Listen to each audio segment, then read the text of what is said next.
What's happening, Mr. Orr? What's going on? Not a whole lot, just hitting refresh on all the weather pages a whole lot this week. Yeah, that only job in the world where you can be wrong all the time, Right? still get paid. Oh It- well. it's crazy. I'm not complaining though. Not this time, I don't think. I think the anglers may have wished for a little bit more water. Gauges are really low right now. I live here in Muncie, and it's way down, but seems to be fishing well. Been watching the leaderboard for the Grubby event that's going on right now, and some pretty good numbers. Lots of fish caught. Nathan Pickering just absolutely slaughtered him on Thursday. Goodness. Hopefully he didn't save any. Yeah, right. He did just sign up for the event Man, today. I know. I saw that. There's still time to bail out, Nathan. Oh goodness. I think we have like 49 signed up right now, and I'm sure there'll be plenty more that will sign up until go time. Go time 6:45 tomorrow, so you have until then to actually get signed up for the event. But don't forget, don't wait till 6:50 and be on the water and be like, oh crap, now that I caught this 22-inch smallmouth, I can't submit it. Yeah, so yeah, we were watching the weather all week. Monday and maybe even into Tuesday, they were saying 2.5 inches of rain Thursday and Friday. Oh yeah, which would have been, we were already making contingency plans to reschedule the event, and here we are. I think between Muncie and Noblesville, this week we've gotten like an immeasurable amount of water, like very little. Hundredths of an inch probably measured. ditto up north here. Yeah, I bet we didn't get 0.3 of an inch. Yep. We're supposed to get 2.5. So And I've been watching the weather for tomorrow too. And originally they were talking about possible scattered thunderstorms late morning, early afternoon, and that's even changed everywhere I've been looking today. That's changed to maybe 5 or 6 o'clock in the evening. So yep. I think it's going to be a good day on the water. Let's go ahead and go through everything we need to for this event. I'll go through the times real quick. So our times tomorrow is a 6:30 on the water time, 6:45 lines in. We'll go over real quick on the water. You can have your boats in the water. You can have all your gear ready to go. Just be around the immediate vicinity of the launch, out of everyone's way if you can, if you need to be. And then at 6:30 you can start heading out and go into your first spot. 6:45 you can start fishing. Lines in means lines in. Shouldn't be fishing before that. Lines out 2:45, so that means your last picture needs to be taken by 2:45:00. If it's taken any time after that, then it does not count. Submissions are due by 3:45, so that gives you an hour to make sure you can get to Signal and get those submitted. I don't know of too many spots on this river where you would have difficulty with Signal. I'm sure there are a few dead zones for certain carriers, but shouldn't be difficult to get that taken care of. And then we're going to try and get awards done and started at 4:15. Little special talk about awards. So we'll have several things going on, not only the awards for this event, but by the time this event is closed, I will have the final, or at least leading into the championship, I will have the Angler of the Year standings calculated. So we'll be able to announce all of the anglers that have qualified to fish the championship. And then we'll also announce the venue for the championship. We got that all squared away and permits acquired and ready to rock on that one. Pretty excited about that one. It's going to be I think it'll be a good event. What else was I going to say? Oh yeah, we're going to have, thanks to Hamilton County Sports Authority and the Hamilton County Visitors Bureau, we'll be having some food and camaraderie at the end of at the end of the event. So that's at Shelter 1 at Forest Park. That's where the tournament headquarters will be. So we hope to see everybody there. Bring your families. Let's just hang out and have a good time and talk about the season that's just about over, which is really hard to believe.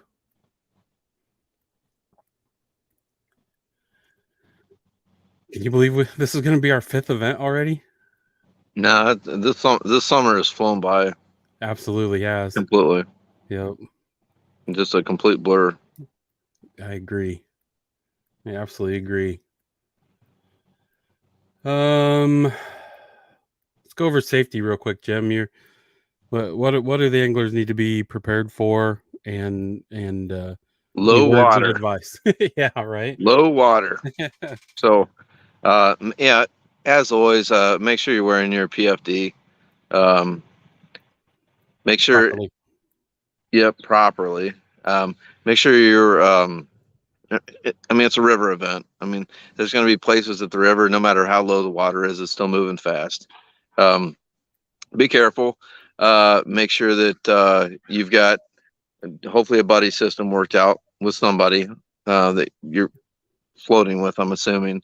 The other thing would be to make sure you're using your check-in, check-out feature on TourneyX. That way we know where you launched, and if you don't show up somewhere, then we know to come look for you. Awards will not start until everybody is checked. Everybody that checked in is checked off the water. And if you're signed up and you're not checked in, we're gonna be calling and trying to find you.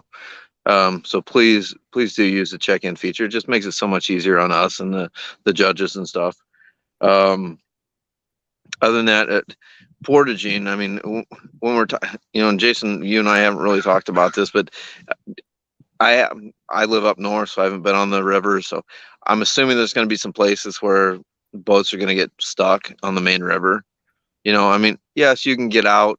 You can walk your boat over, out of the low spots.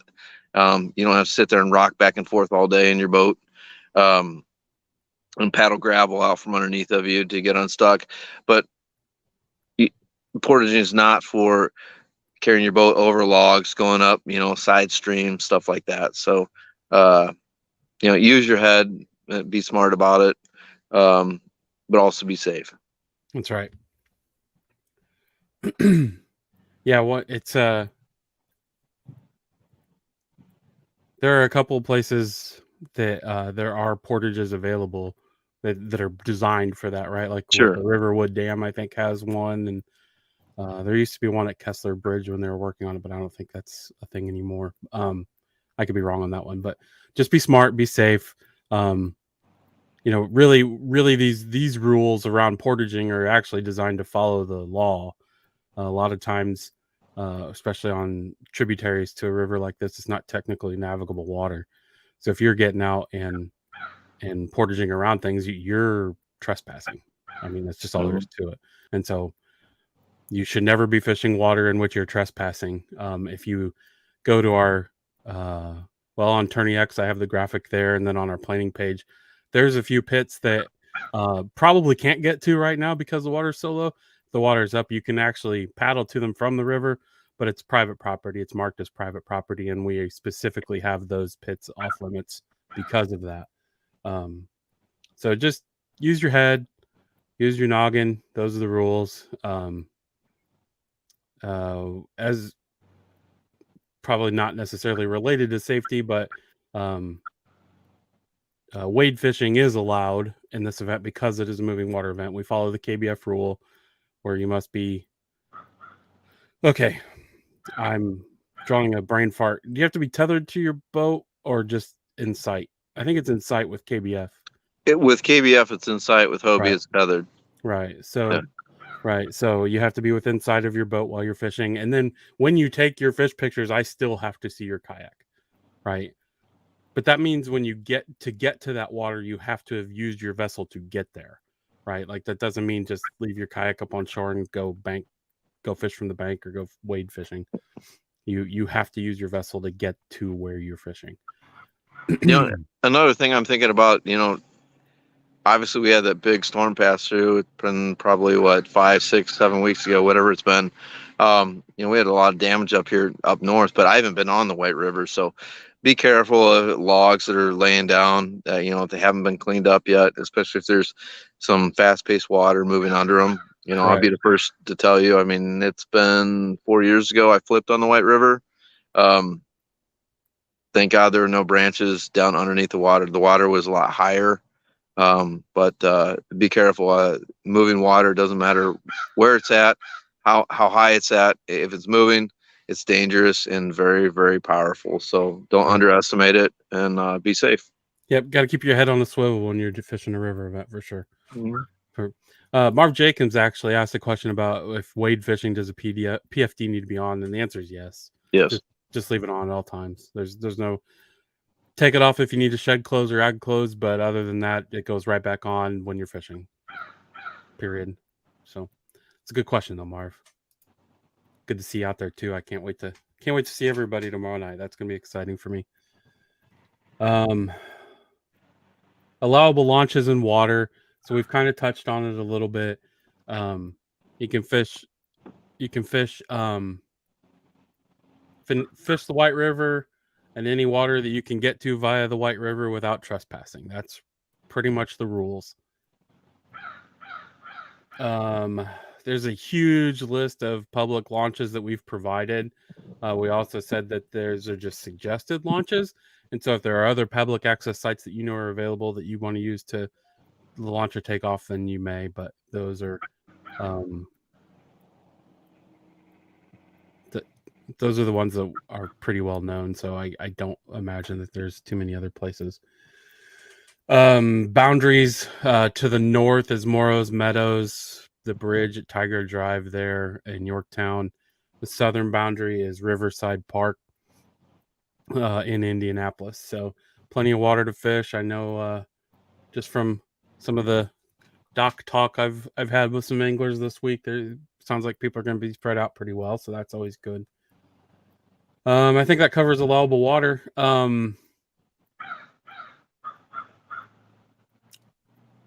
As always, catch boards only. So every event we have some new anglers fishing with us. We publish this everywhere. It's in our rules. It's on Tourney X, and I'm going to say it here. Has to be a catch board. If you don't have a catch board, reach out and we'll try and find you one to borrow for the event. Probably out of time to go purchase one at a local retailer at this point, but we'll try and make sure that you have one for the event. No hog troughs, no golden rules, no fish sticks, catch board only. Catch X, the original Catch, or the Catch Carbonate are all allowable boards. One of the things I'd like to touch on, I guess, that I've been seeing a lot of, when you take your pictures, please make sure that you're directly above that fish when you take that picture. If you take it from a flat angle, it makes it really hard to see that mouth, and you're going to run into issues with us judging it and saying, hey, it kind of looks like it's open, but I can't tell because the picture sort of sucks, right? So yeah, and I'll tell you, fellas, I mean, I judged the Tippecanoe, our last event on the Tippecanoe. The other thing is clean your boards. Yeah, make sure your boards are clean. I mean, there were so many. I shouldn't say so many, but there's probably a dozen fish that you couldn't tell if they made the mark or not. And you, as a judge, you want to give it to the angler, but you can't. Right. If you cannot see that it crosses the line, I mean, if your white lines are tinted black, clean your board. Yep. And I even know, like, and the thing about it is like, I know where you can find some water to actually clean it off with. you're floating around in it, right? Yeah, or zip it through your sink tonight. I mean, a quick scrub brush. You use to clean your floor mats. It does wonders for your catch boards. And that was the other thing. I mean, make sure your pictures are taken above the fish, and you're not leaning back and getting on an angle. I mean, those are tough pictures, and the mouths tend to look open on those fish. They sure do. When you're taking them from under jaw. Yep. Yeah, one of the things, just as a personal tip, I used to set my board on my lap, and it was hard to take that picture from above. But I've learned to put the board down in the kayak, and then the fish is further away from me. It makes it a lot easier. I can still see the screen when I'm taking pictures. I don't have to shoot blind, and makes it a ton easier.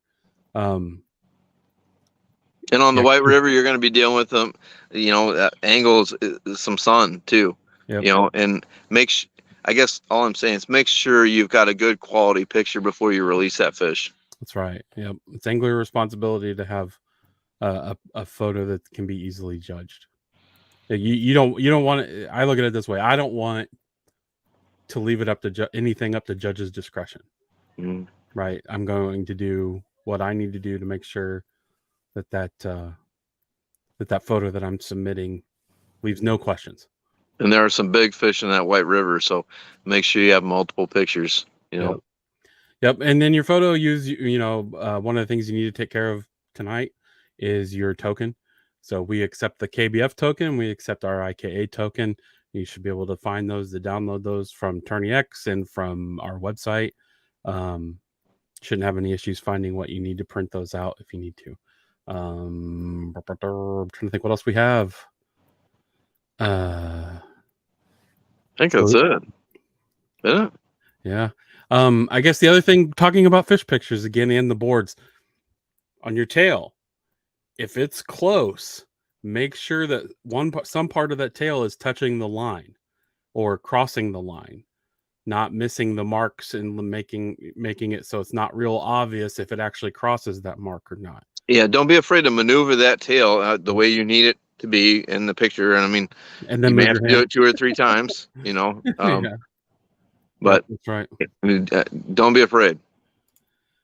There were so many fish that had like fan tails, and they were so close to the mark where, like, I could see, like, if you just pinched a little bit, like, it's going way over the line. Yep. Here's your extra 1/4 inch.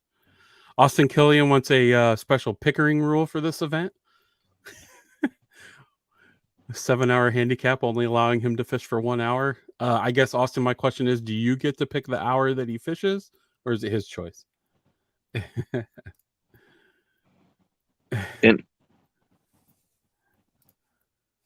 No, Randall, no Stanley tape measures. The Cobalt ones are kind of cool. Maybe you could use one of those. All right, guys. Well, I think that's it. If nobody else has any questions, I'm not seeing too many more. I'm not seeing any more questions on here, at least serious ones. I think we're going to call it good. Again, don't feel if you have any questions, make sure you reach out. Make sure you have everything you need for tomorrow. Let's have a safe and fun event, and I hope to see everybody at the awards afterwards. It's going to be a good time, guys. Tight lines, and we'll see you tomorrow. Be safe. Bye, everybody.